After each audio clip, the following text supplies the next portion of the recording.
चलिए देखिए, तो माद जो है क्लास 10th में सबको पता है कि एबेटा करता है, समझिए। माद को इंग्लिश में मीन कहा जाता है। क्या कहते हैं? मीनिंग नहीं है ना, और इसका मतलब माद होता है। कृपया करके शांति बनाए रखेंगे, समझिए। तो माद या मीन होता है। अब माद, मध्य का मतलब नहीं लगता है बीच का कोई चीज होगा, मध्य मध्य भाग है ना, कोनो चीज का बीच होगा ना, थोड़ा ऐसा फीलिंग होता है ना कि मध्य भाग। तो यहाँ पर माद, सबसे पहले माद को ऑब्जेक्टिव में जो पूछेगा तो उसका जवाब आप कैसे दीजिएगा। जैसे कि आपको क्वेश्चन दे देगा, हम हर तरह से क्वेश्चन आपको रियलाइज करा देंगे, मतलब कि बता देंगे कैसे कैसे आ सकता है आपके एग्जाम में। सबसे पहला जो है यदि दे दिया 4, 5, 6, 8, 10 का, इसको क्वेश्चन का माध्य निकाले, माध्य निकाले, समझ गए।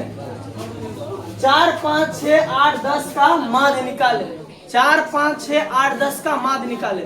इसको ये ऑब्जेक्टिव में आता है क्वेश्चन। यदि ये क्वेश्चन दे दिया तो कैसे बनाएंगे?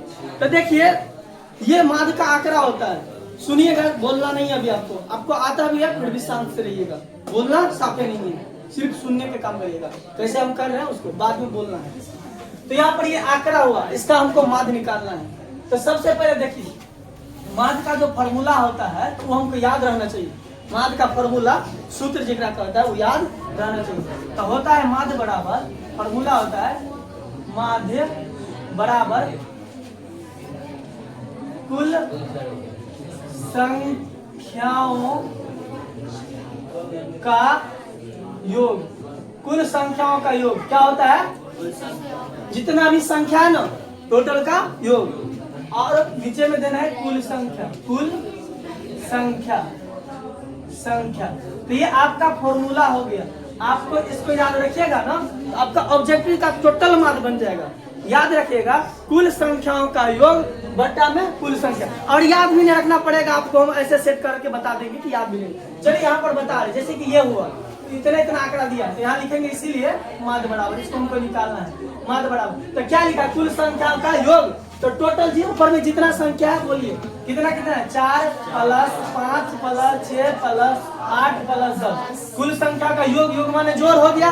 और नीचे में कहता है कुल संख्या क्या गो है? 1, 2, 3, 4, 5। क्या गो? 1, 2, 3, 4, 5। तो नीचे में दे दो 5, दे दिए। कुल संख्या का योग और नीचे में कुल संख्या, कुल संख्या का योग नीचे में कुल संख्या। बोलिए माध्य बराबर,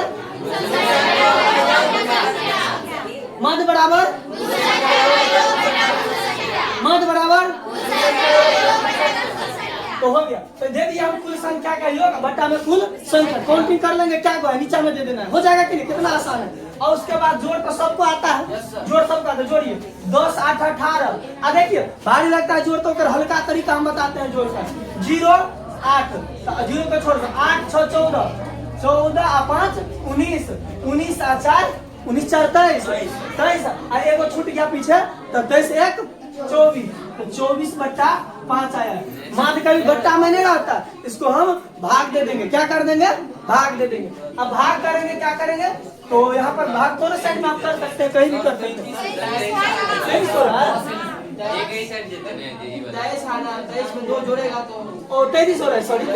10, 8, 18, 18, 6, 24 और 24, 5, 29, 29, 4, 33, सॉरी। तो यहाँ पर 33 आ रहा है, ठीक है। यहाँ पर कितना आ रहा है? 33 आ रहा है।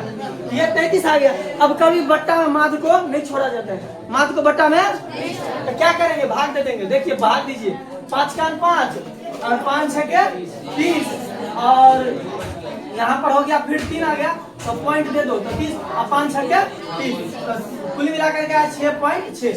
ये हमारा मान आ गया, आंसर आ गया। है आसान, बन जाएगा। चलिए बन जाएगा। एगो क्वेश्चन देंगे, आप लोग इसका जवाब हमको 2 मिनट के अंदर देना है। 2 मिनट सिर्फ टाइम।